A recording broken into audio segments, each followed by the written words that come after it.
Primero que nada, bienvenidos, bienvenidas. Gracias por compartir este ratito conmigo en esta horita en la tarde, una tarde de jueves. Rapidísimo me presento para el que no me conoce. Soy el maestro Mauricio Friedman, doctorante, pero no doctor todavía. He estado en educación durante casi 30 años y justamente el doctorado que estoy estudiando en una universidad, bueno, una institución que se llama Graz en Pensilvania, tiene que ver con el tema de innovación, disrupción tecnológica, específicamente con temas de inteligencia artificial y su, vamos a decir, lo que ha generado como una especie de prueba de estrés en las instituciones educativas, obviamente desde esta perspectiva de cuestionamiento epistemológico, entre otras cosas. Pero bueno, hoy vamos a hablar de temas interesantes. Algunas de las teorías que tienen que ver con teoría organizacional no son para nada recientes, digo, tienen básicamente mi edad, desde los años 70, y sin embargo siguen siendo muy relevantes el día de hoy, es quizás la paradoja o lo más irónico más bien de mi presentación, ¿no?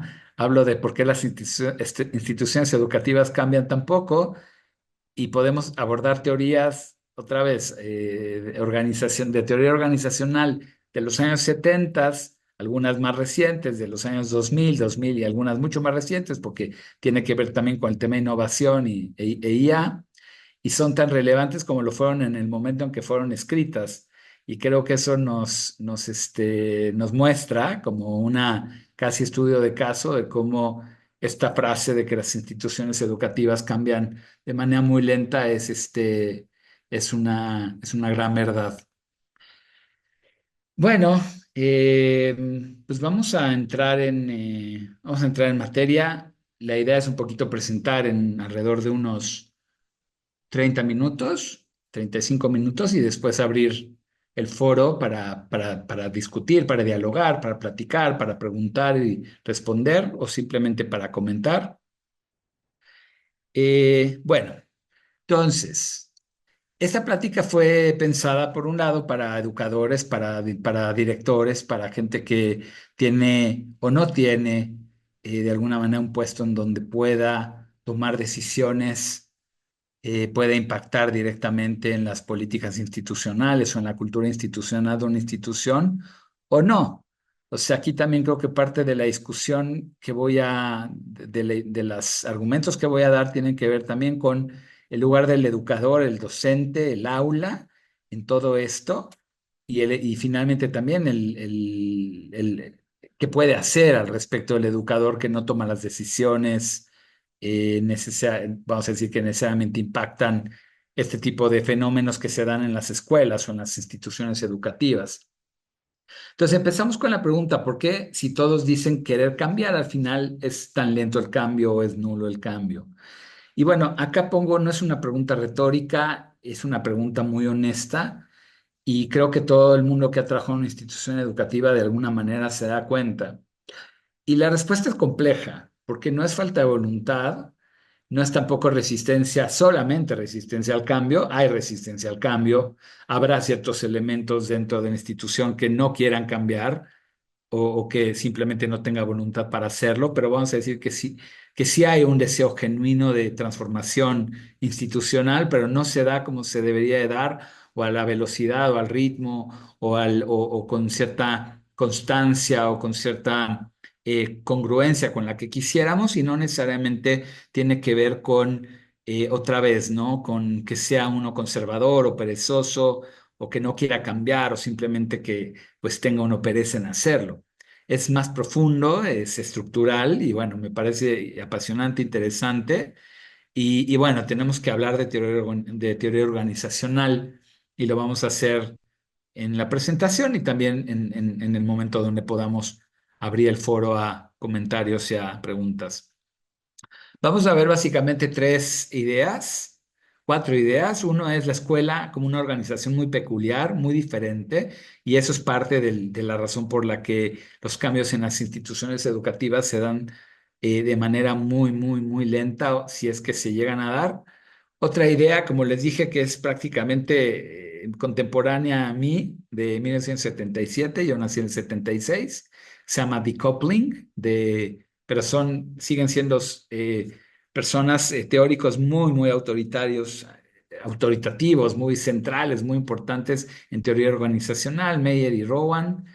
Y después vamos a hablar de Thornton y Ocasio, que hablan de competing logics, que es una teoría más hacia el inicio del siglo XXI, también muy relevante hoy, y lo que implica para el liderazgo en las instituciones, ¿no?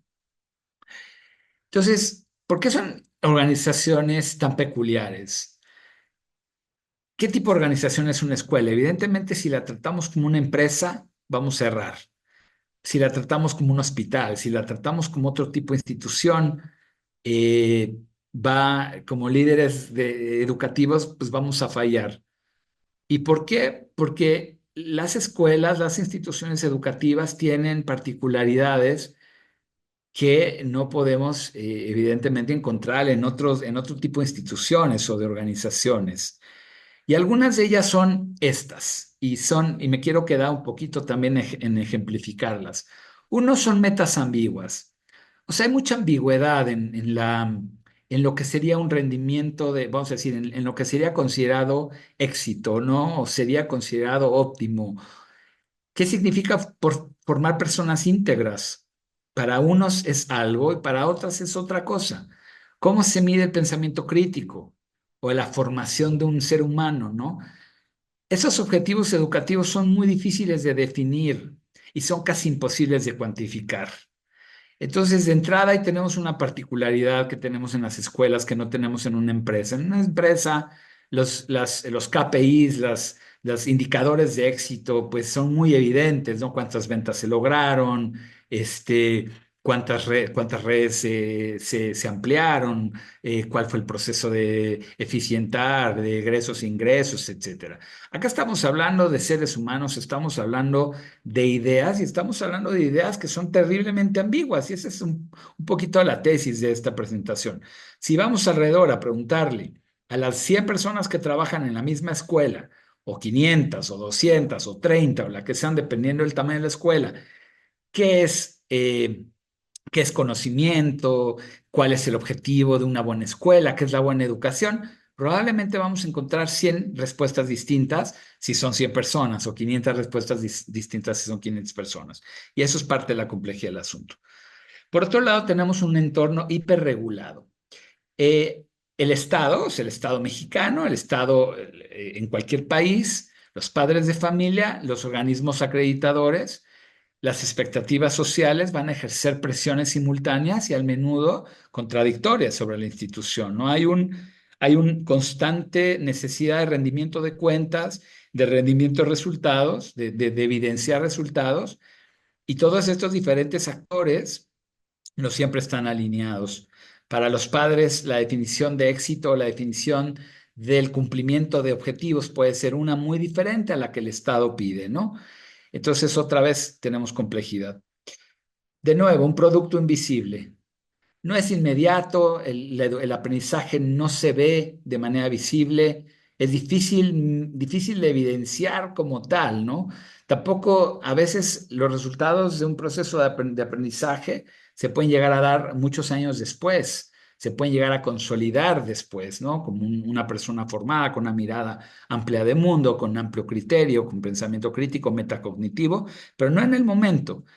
Y por otro lado, además de que no hay inmediatez, y eso lo vamos a retomar un poco con el tema de lógicas que compiten, es muy difícil de controlar, ¿no? O sea, ¿cómo podemos controlar el aprendizaje? Además, cada cabeza es un mundo, cada joven, cada niño, cada niña, cada jovencita viene con un entorno, un contexto diferente, y bueno, eso complejiza, ¿no?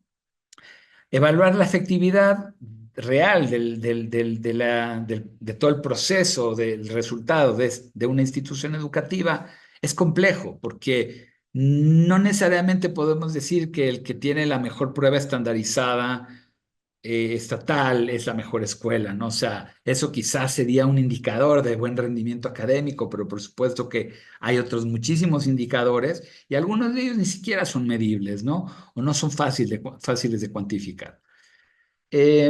Bueno, este es algo interesante y tiene que ver con la alta autonomía docente. No es un, vamos a decir, es un valor. Es un activo de la institución, no es un pasivo y no es algo, en ningún momento quiero que se entienda como algo que habría que cambiar. El docente, que es el principal trabajador de la organización, goza de cierta autonomía profesional dentro del aula, ¿no? Y eso va a limitar directamente el control que puede tener la dirección. O sea, por más políticas institucionales, por más cultura institucional que la dirección vaya a cambiar, el espacio del aula es un espacio bastante autónomo y bastante libre, en mayor o menor medida dependiendo obviamente de la institución. Pero nadie está detrás del docente en el aula viendo todos los días qué es lo que pasa ahí, ¿no? Estas cuatro características tienen consecuencias enormes para entender por qué el cambio en las organizaciones educativas es tan complejo. Después vamos a entrar entonces con Carl Wick, 1976, que nos habla del acoplamiento laxo. Este sociólogo organizacional introduce un concepto que transforma la forma en que entendemos las escuelas. Él lo trajo como esta idea se llama loose coupling o acoplamiento laxo. Quiere decir que las distintas partes del sistema escolar, administración, docentes, currículo, aula, están conectadas, sí, pero de manera laxa. Esto es muy importante entender. No como los engranes de un reloj, en donde se mueve uno y se mueve el otro. O sea, sin un engrane en un reloj, la maquinaria completa deja de funcionar. En otro tipo de sistemas, las piezas están perfectamente bien articuladas, como una especie de cadena de eslabones, pero no en una escuela. En una escuela, si bien una pieza mueve a la otra, no es una cadena en reacción, no es un acoplamiento tan rígido. Entonces, puede haber cierta flexibilidad.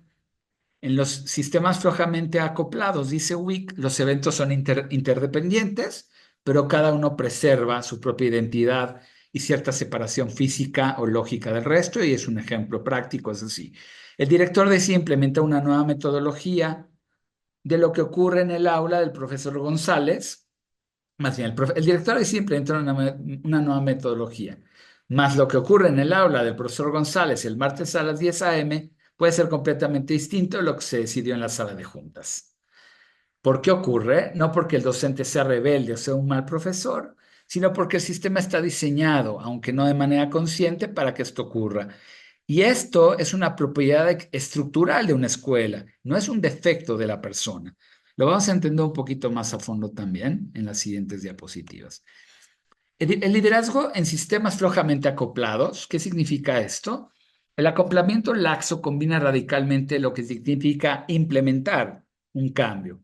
En un sistema de este tipo, el liderazgo funciona por control, no funciona por control directo, o sea, sino por sentido compartido, sense making. Y esto también es un concepto de Wiki, ahorita lo voy a explicar. En una escuela el cambio no se instala. El líder educativo no puede instalar el cambio como si fuera software.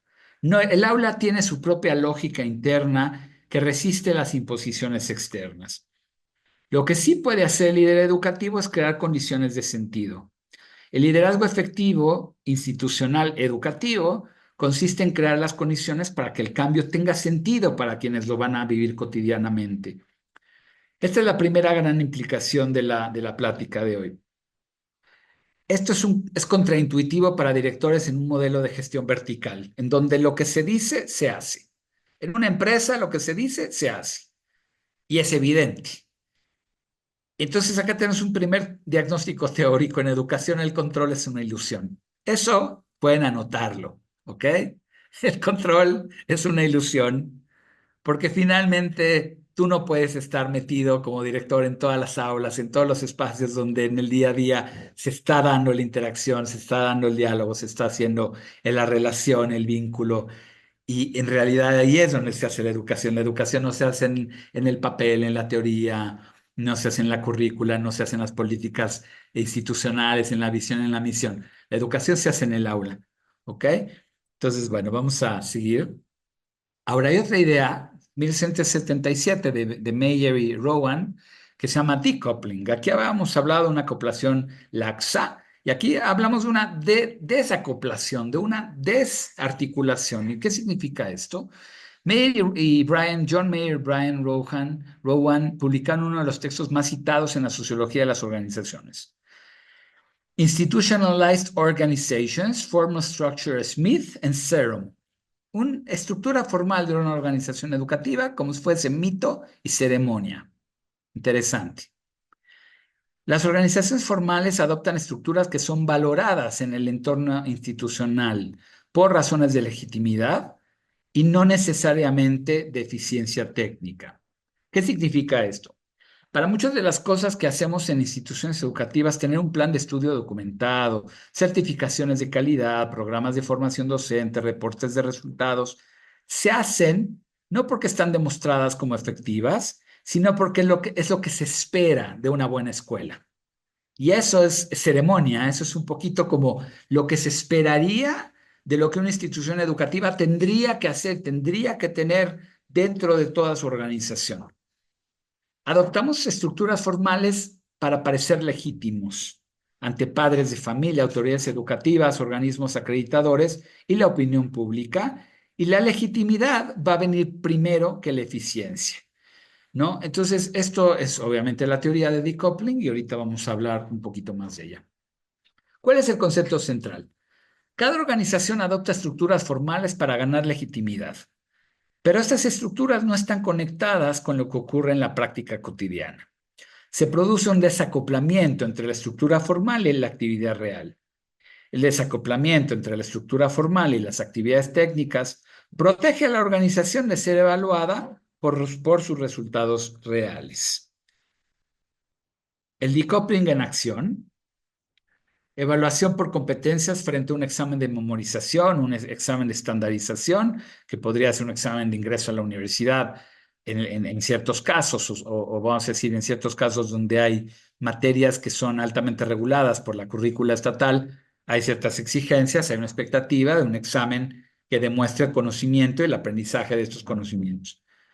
Se documenta y se aprueba un modelo de evaluación por competencias o por comprensiones, y en el aula se siguen aplicando exámenes de memorización que nadie va a cuestionar abiertamente, de decoupling, ¿no? La teoría, la idea y lo que en realidad pasa. Innovación pedagógica implementada. Se lanza un programa institucional de innovación pedagógica, los docentes lo reportan como implementado. En realidad, lo adaptaron tan radicalmente a sus prácticas previas que quedó irreconocible. O sea, eso que ellos dicen que implementaron no es para nada el programa que supuestamente la escuela adoptó, compró, implementó. Certificación de calidad sin cambio real. Las escuelas obtienen una certificación de calidad con visibilidad externa y la vida interna de la institución, sus rutinas, sus relaciones, su cultura, no cambia prácticamente nada, ¿no? Entonces, hacia afuera, hacia la visibilidad externa, hay toda una certificación de calidad y hacia adentro las cosas prácticamente son iguales que antes de que se contratase esa certificación, porque tiene otro objetivo en mente, ¿no? Ahora, esto es importante. El decoupling no es hipocresía, es adaptación racional. O sea, el error común de pensar en esta teoría como simple hipocresía es simplemente, o sea, simplificarla, ¿no? Cuando las personas escuchan el concepto, suelen pensar que es hipocresía institucional, que las escuelas son deshonestas, incluso cínicas respecto a sus compromisos declarados. Pero Meyer y Rowan argumentan algo mucho más interesante y menos cómodo. El desacoplamiento es una respuesta adaptativa a un entorno con demasiadas contradicciones, un entorno extremadamente complejo, con demasiadas contradicciones, con demasiadas agendas, con demasiadas líderes, con demasiadas opiniones, con demasiadas expectativas. Lo que ocurre de manera adaptativa y racional es un desacoplamiento. La lógica estructural dice si las escuelas tuvieran que demostrar que cada estructura formal que adoptan es técnicamente efectiva antes de adoptarla, se paralizarían. El entorno les exige adoptar demasiadas cosas simultáneamente, muchas veces con evidencias débiles o incluso contradictorias.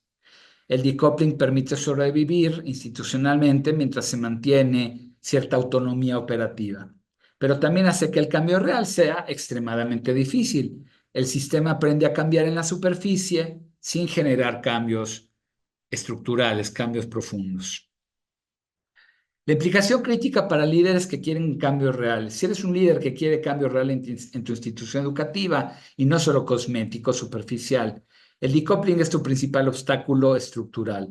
No puede combatirse con más documentación, con más planes estratégicos o con más certificaciones.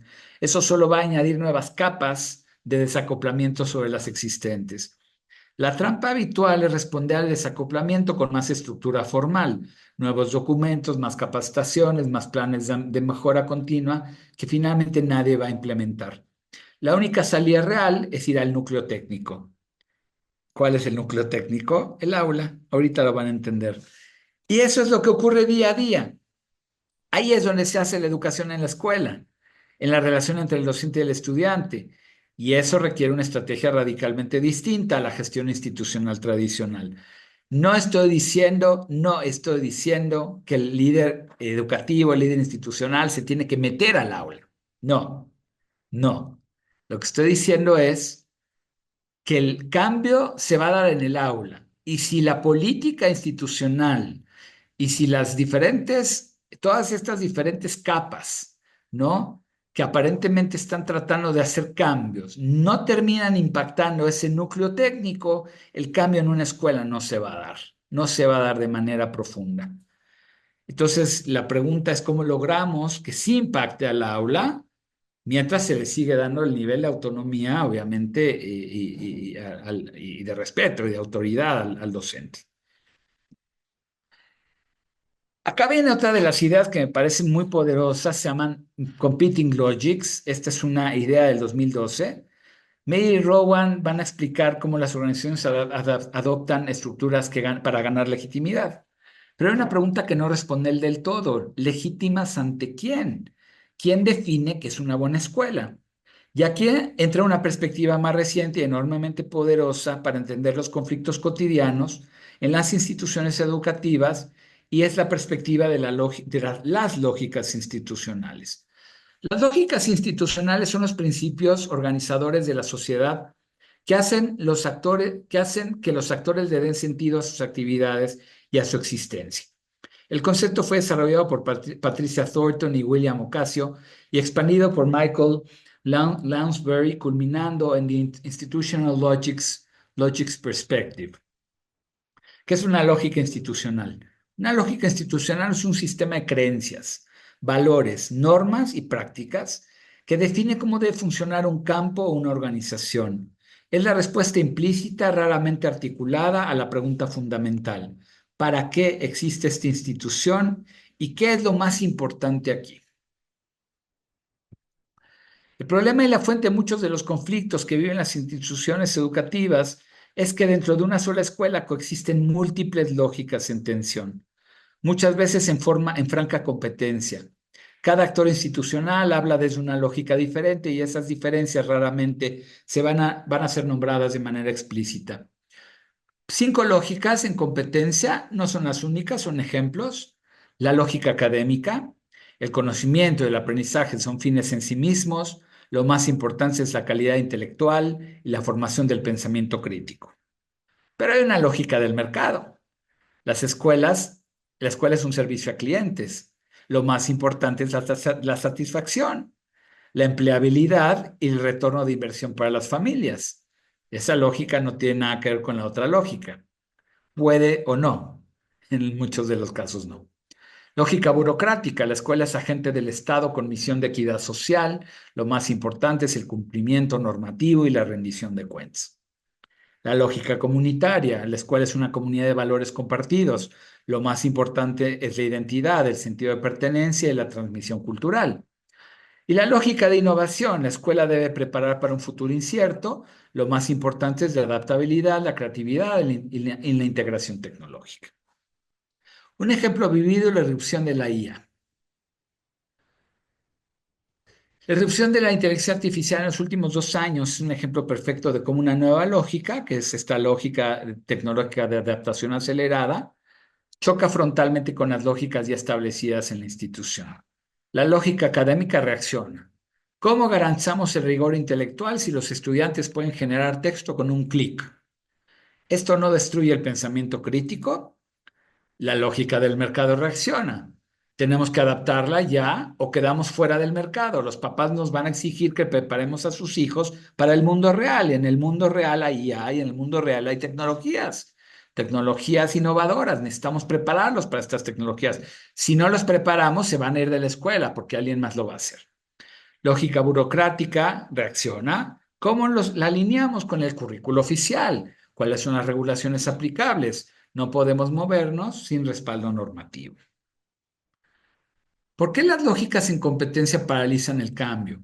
El escenario típico. El director propone implementar aprendizaje basado en proyectos en la reunión de planeación. El docente de matemáticas, que puede tener una lógica académica, pregunta, ¿dónde queda el rigor disciplinar? El área de marketing, la lógica de mercado celebra. Esto le va a encantar a los papás. La normatividad, la lógica burocrática advierte. ¿Cómo lo alineamos con el currículo oficial? Nadie está mal. Cada uno habla desde una lógica legítima. El resultado inevitable, si no existe un espacio institucional para negociar explícitamente esas lógicas, el resultado es el bloqueo o el decoupling que ya vimos. Se aprueba la innovación en papel, en el aula no ocurre nada o peor, ocurre algo que ya no se parece a la propuesta original, pero nadie lo dice en voz alta. La raíz del problema, las lógicas en competencia operan implícitamente, nadie las nombra. Por eso el conflicto nunca se resuelve, se desplaza hacia arriba y hacia abajo del organigrama sin encontrar cauce. Liderazgo como navegación de lógicas. El líder educativo del siglo XXI no es el que tiene la mejor visión pedagógica, es el que tiene la capacidad de identificar qué lógicas entran en juego o están en juego, de nombrarlas explícitamente y de crear espacios de negociación entre ellas. Eso no significa que todas las lógicas tienen el peso mismo, bueno, el mismo peso, sino que hay que darle gusto, ni que hay que darle gusto a todos. Significa que ignorar estas lógicas en competencia, es la recta más segura para que el cambio fracase. El primer paso del liderazgo estratégico es diagnóstico, no ejecución. Esto es una idea clásica de lo que se llama needs assessment, ¿no? Requiere un diagnóstico previo a cualquier tipo de intervención. Implicaciones para el liderazgo educativo, 3 diagnósticos que se llevarán hoy. Llegamos a este momento de síntesis. No son recetas ni fórmulas, son lentes analíticos que pueden comenzar a usar mañana mismo en las instituciones donde laboran. Una es desacople institucional, lógicas en conflicto, y la última, a la que voy a hacer énfasis en un momento, es el núcleo técnico, el aula. Diagnóstico 1. ¿Cuánto decoupling tiene mi institución? Hazte esta pregunta con honestidad. ¿Qué estructuras formales tenemos que todos saben que no están conectadas con la práctica real? No para juzgar a las personas, sino para cartografiar el terreno. El decoupling no identificado es decoupling que va a bloquear cualquier innovación que intentes implementar sin importar cuántos recursos e energías se inviertan en el intento. Una pista práctica busca la brecha, ¿no? La brecha entre aquello que aparece en documentos institucionales, en planes curriculares, en reportes de evaluación, en programas de formación, y lo que se observa realmente en el aula y en las conversaciones informales en los pasillos. Ahí en esa brecha vas a encontrar el decoupling. Señal de alerta cuando nadie pregunta qué resultados tuvo un programa que hace 2 años fue implementado, entre comillas. Evidentemente, como líder educativo, sabes que aquí hay un decoupling claro, ¿no? ¿Cuál de nuestros compromisos formales sobreviviría a una visita de observación no anunciada al aula? Esa es otra buena pregunta. Si nos cayera de repente en el aula un papá, nos cayera nos cayera la SEP, nos cayera alguien que no debería de ver, ¿qué vería que le escandalizaría, ¿no? Y esa es una buena pregunta de lo que es decoupling. Eso te va a dar una buena respuesta. Diagnóstico 2. Segundo, ¿qué lógicas están en competencia en mi institución? Antes de lanzar cualquier iniciativa de cambio, mapea las lógicas presentes. ¿Quién habla desde una lógica de mercado? ¿Quién desde una lógica académica? ¿Hay una lógica dominante que va a silenciar o marginar a los demás? Escucha los argumentos. En la próxima junta de planeación, presta atención a qué argumentos se usan para apoyar o rechazar propuestas. Estos argumentos revelan las lógicas subyacentes con una claridad sorprendente. Identifica los silencios. ¿Qué lógicas nunca se mencionan en las reuniones familiares? El silencio de una lógica no significa su ausencia, significa que opera de manera subterránea y con más fuerza de bloqueo. Nómbralas explícitamente, llevar las lógicas a la conversación explícita. Creo que estamos hablando desde lógicas diferentes. Esto ya es un acto de liderazgo que desbloquea conversaciones estancadas. Tercer diagnóstico, mi estrategia llega al núcleo técnico. Esa es la pregunta más dura de las tres. Si tu plan de innovación consiste principalmente en documentación, certificación, programa de capacitación formal y plan curricular revisado, estás trabajando en estructura formal. El núcleo técnico, lo que ocurre en la relación entre el docente y el alumno, probablemente no va a cambiar. La estructura formal es necesaria pero insuficiente. Estos planes, programas, certificaciones, documentación curricular, reporte de evaluación, acuerdos interinstitucionales o institucionales más bien.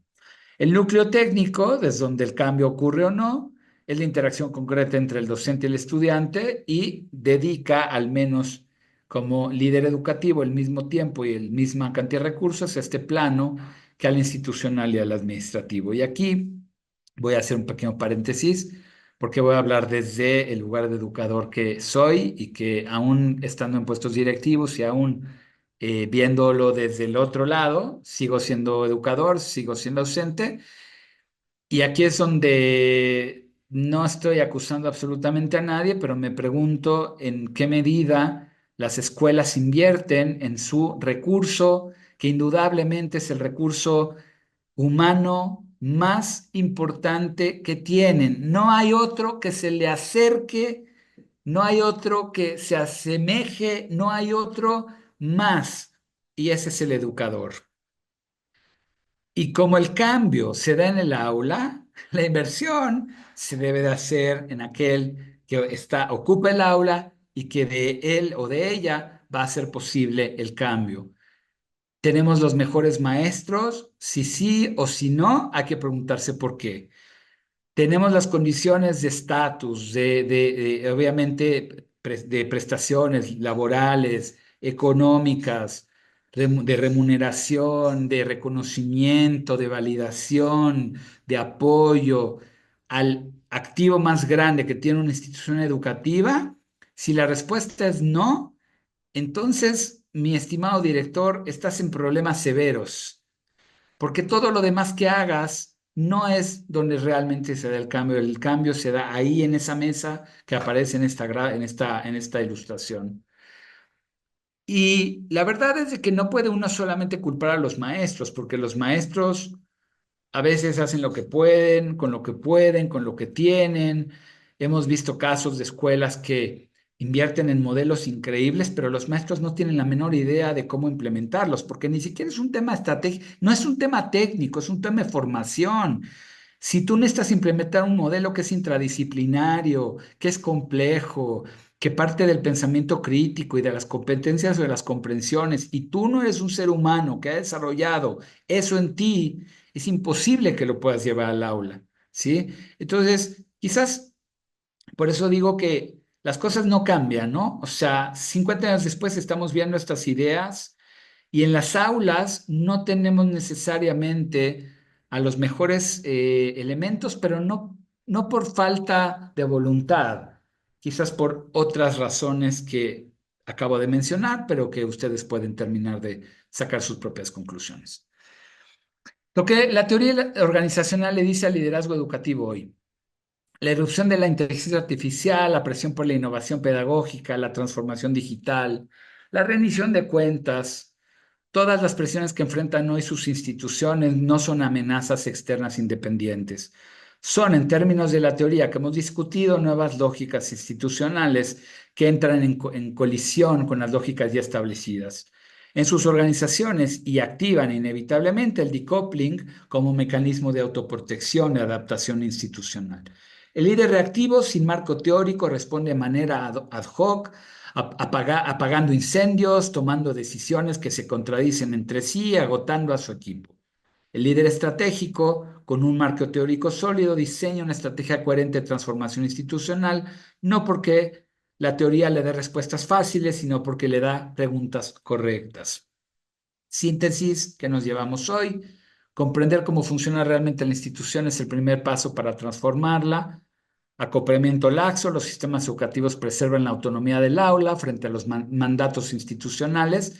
El cambio no se instala, se cultiva mediante sentido compartido. El buen líder educativo contagia, enamora, enseña con paciencia, con cuidado, con acompañamiento. Vamos a decir, este sense making, este sentido que le da aquello que hace. Entonces el maestro no lo puede obligar, sino que lo tiene que transformar desde este enamoramiento, desde el poderle transmitir porque esto que se quiere implementar es valioso o es necesario. Desacoplamiento institucional, las organizaciones aprenden a parecer que cambian sin realmente cambiar y combatirlo exige llegar al núcleo técnico que no solo es, vamos a decir, no solo la estructura formal, sino como dije, es donde se da realmente la verdadera educación. Y los conflictos, las lógicas en competencia, conflictos implícitos entre lógicas bloquean la innovación. El liderazgo estratégico consiste consiste en nombrarlas y crea espacios de negociación explícita. Estos no son problemas de gestión que se resuelven con más eficiencia, son problemas organizacionales que requieren comprensión teórica y liderazgo estratégico. Y bueno, aquí viene el anuncio. Una invitación a seguir profundizando. Este webinar es apenas la puerta de entrada a un conjunto de preguntas y marcos que forman parte del núcleo de la maestría en dirección y liderazgo de instituciones educativas innovadoras de la Universidad Hebraica de México. Si lo que hemos discutido hoy les generó más preguntas que respuestas, eso es exactamente lo que debía ocurrir. La maestría está diseñada para trabajar estas preguntas con rigor académico, con comunidad de pares y con aplicación directa a sus propios contextos institucionales. Desde el rigor teórico, la teoría organizacional contemporánea aplicada en los diseños reales de las instituciones educativas, perdón, desafíos reales, la comunidad de práctica, diálogo con directivos y líderes educativos que enfrentan los mismos desafíos en distintos contextos, y la aplicación directa a cada marco conceptual se trabaja en relación con el contexto institucional propio de cada participante. Referencias bibliográficas, para el que quiera, todos estos artículos están abiertos, se pueden obtener de repositorios que hoy se pueden hoy en día bajar. Igual veo si puedo hacerles llegar la presentación a sus correos.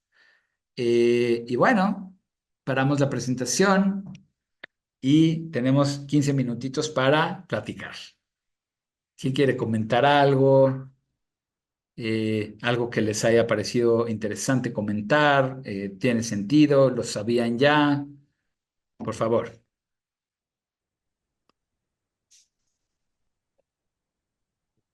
Sí, Fernando. Hola Mau. Hola a todos, buenas tardes. Sí, A ver, está padrísimo todo este marco conceptual, hay muchas cosas muy interesantes en lo que platicamos, pero la duda importante que me salta es que lo que me parece que está sucediendo hoy es que efectivamente las instituciones que ya existen, que ya tienen bagaje, que ya tienen experiencia, que ya tienen trayectoria, efectivamente se mueven despacito. Pero lo que creo que está pasando y puede ser peligroso para muchas de estas instituciones es que están apareciendo otras totalmente nuevas, totalmente disruptivas, con modelos totalmente diferentes y que no tienen la necesidad de ir adaptando nada porque parten desde cero y sí. crecen como espuma. Ok, Entonces, buena observación. Estoy de acuerdo.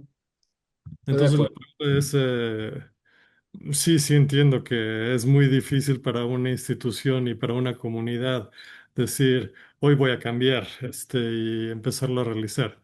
Pero la realidad es que la educación está cambiando de una manera aceleradísima, con nuevas instituciones que en muchos casos están desplazando a las instituciones existentes. Mira, o sea, estoy de acuerdo contigo hasta cierto punto. No digo que no las esté desplazando, no las vaya a desplazar, finalmente tiene que ver con esta también lógica de mercado, ¿no? Mira, creo que estamos en un momento de rompimiento, estamos en un momento de rompimiento de paradigma, estamos en un momento de realmente de cambio profundo en cuanto a cuál es el futuro y el objetivo de una institución educativa. Creo que aquel que pueda entender el cambio de manera más rápido, pues evidentemente va a poderlo implementar. Como bien dices, si la estructura se hace de cero, pues entonces va a ser mucho más fácil porque no tiene que mover cosas que llevan décadas, ¿no? O muchísimos años ahí estancadas o que no se logran transformar desde el fondo.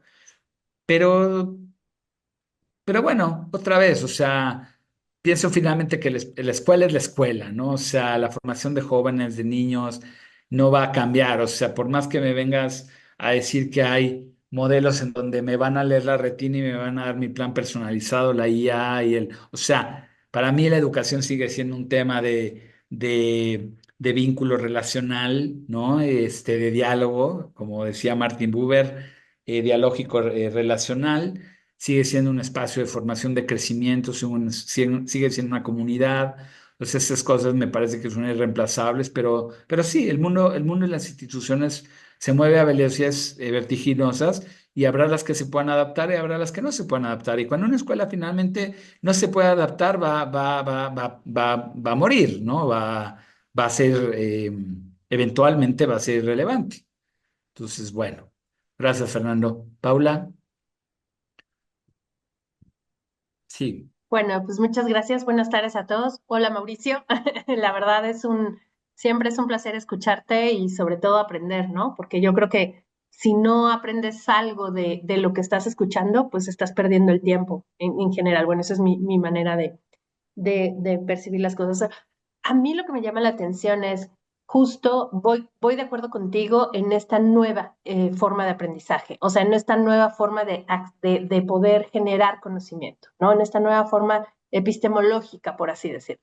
Ujú. Me gustó mucho y creo, estoy de acuerdo en que, a ver, si estamos cambiando esta nueva forma de aprender, las instituciones educativas se están quedando atrás, se están quedando muy atrás y también creo que no es solamente el quedarse atrás, es que hay una resistencia al cambio, a querer dar el paso, ¿no? A estas nuevas formas de aprender. No podría decirte en este momento cuáles serían como las condiciones, porque sería como muy a priori decírtelo, ¿no? Pero, por ejemplo, uno lo que dices con respecto a la innovación, el tema de la innovación es algo que está al centro y que no es porque la IA, no es porque las tecnologías emergentes, o sea, no es la moda la innovación. Al final de cuentas, la innovación es el eje transversal de todas las instituciones educativas porque es la reflexión sobre lo que se hace y lo que queremos o modificar o mantener o generar algo que nos traiga una ventaja competitiva, ¿no? O algo. Creo que ahí está, de todo lo que nombraste, esa es la verdadera innovación, el saber cómo adaptarse, el saber cómo transformar, más que cambiar la situación, a veces no requiere de un cambio estructural, a veces requiere solamente de reflexionar si el proceso es el adecuado, dadas las circunstancias o no. Ujú. Otra de las cosas es que, por ejemplo, hablando de la inteligencia artificial, ¿no? Y de lo que hemos estado hablando en el diplomado de inteligencia artificial justo, el tema de la curaduría, ¿no? E indagación me llama mucho la atención porque también se puede aplicar en el tema de las organizaciones, ¿no? El poder diferenciar qué información, qué datos, qué estrategias, ¿no? Porque hoy por hoy no es lo que aplicas, sino que es lo que no sirve y poder seleccionar, ¿no? ¿Qué puede ser como, digamos, el andamiaje o el apalancamiento de esto, me encantó esto que nos plantea sobre las lógicas en competencia. O sea, me genera reto volverme un líder, ¿no? En poder observar más allá del juicio, o sea, en decir, pues mira, esto me llama la atención porque es ser un líder estratégico, transformador en la innovación de estas lógicas. Creo que por ahí podríamos tener como estas áreas de oportunidad, ¿no? Volvernos como estratégicos y curadores de estas lógicas, ¿no? O sea, no sé, a mí, gracias, me diste como un panorama como más esperanzador, ¿no? Más esperanzador de decir, podemos hacer grandes cosas. Gracias, Mau. Gracias. Voy a leer acá de Roberto. Dice, retomando lo que comentaba sobre las políticas institucionales, quisiera mencionar que la mayoría de ellas se deciden sin tomar en cuenta a los actores principales, los docentes y los alumnos. Considero que eso conlleva al fracaso de la institución y en la implementación de los modelos educativos. No podría estar más de acuerdo que estamos hablando del núcleo técnico que mencioné, ¿no? Y ese es el núcleo técnico. O sea, ahí es donde se da el aprendizaje, enseñanza-aprendizaje, ¿no? Como un continuum. Y bueno, comentar un poco lo que dice Paula para ya nada más un poco validar y ampliar lo que comentas. Lo hemos hablado, sí, efectivamente, la disrupción de las ciertas tecnologías, en particular la IA, va más allá únicamente de un tema de herramienta, porque nos hace repensar un poco temas de epistemología, ¿no? ¿Qué es conocimiento? ¿Cuál es el valor del conocimiento? Hemos hablado mucho de esto tú y yo. Si tradicionalmente la escuela evaluaba el aprendizaje como parte del resultado en evaluación sumativa y el resultado hoy en día te lo da en un clic la máquina, estás obligado a replantear cómo evalúas el aprendizaje. Entonces, eso aparenta decir que lo importante va a ser el proceso y no el resultado. Lo importante va a ser cómo llegaste al resultado y no el resultado. Lo importante va a ser el prompt y no el resultado del prompt, ¿no? Entonces, esto es muy simple para lo que hemos realmente viene adelante, pero claro, la IA está impactando diferentes modelos epistémicos de manera distinta. No impacta igual una escuela constructivista o construccionista que una escuela positivista, ¿no? Porque claro, cuando una escuela está centrada en procesos o cuando una escuela está en resultados está centrada. Entonces, dependiendo de dónde esté el foco, también la IA va a impactar de manera distinta. Pero más allá de únicamente una disrupción tecnológica, nos hace repensar qué es conocimiento, qué es educación, qué es aprendizaje, qué es enseñanza. Entonces creo que en ese momento sí es un momento realmente de mucha, vamos a decir, de mucho movimiento, de mucha sacudida que va a llevar a algunas instituciones a poder encontrar los modelos adecuados y otras a no. Y vuelvo a retomar lo que dice Roberto también. O sea, finalmente está el docente. O sea, si el docente no es capaz de llevar este modelo educativo al aula, no importa lo que hagas alrededor de, no importa, no sirve. No, o no tiene el mismo impacto. Vamos a decir que sirve, pero como hablamos del decoupling laxo, ¿no? O hablamos del decoupling, entonces finalmente en el aula no es un engrane que tú por decreto movilizas y el maestro se transforma. El maestro hay que transformarlo, pero hay que transformarlo pues con un proceso, con incentivos, con un acompañamiento puntual, ¿no? Y digo otra vez, si en una escuela tú estás pagando las horas que un maestro da clases, pero no pagas las horas que planifica y que evalúa, ¿qué tipo de clases esperas que el maestro dé? O sea, porque todo educador sabe que por una clase de una hora se dedica 1, 2, 3 y 4 horas a planificar. Y si yo no tengo esas horas, no las voy a dedicar a planear, a menos de que de verdad sea el maestro con mayor vocación en el mundo. Y si no las tengo, eso se refleja en el aula. Entonces, compra los programas que quieras, las modas que quieras, construye los laboratorios de robótica con máquinas 3D y también lo que quieras. Pero si no inviertes en lo otro, estás perdido. ¿Ok? Bueno, nos quedan 5 minutitos. ¿Alguien más que quisiera comentar algo? Bueno, evidentemente Estas son algunas de las teorías, algunas de las ideas, no resuelve todo, no es, por supuesto que toda la complejidad de la teoría de la teoría organizacional, son algunas de de estas fenómenos, de estos tipos de expresiones que podemos encontrar y que no favorece que el cambio se dé dentro de una institución educativa.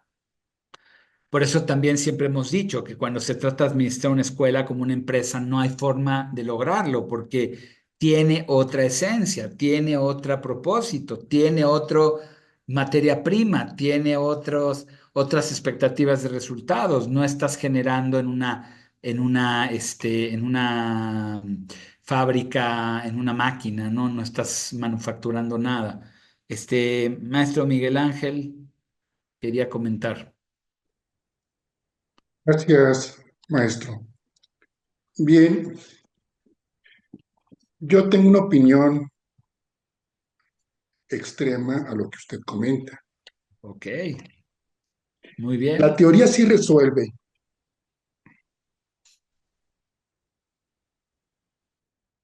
Tenemos un marco conceptual. Ujú, La teoría es el producto de un proceso científico, ¿sí? Desafortunadamente,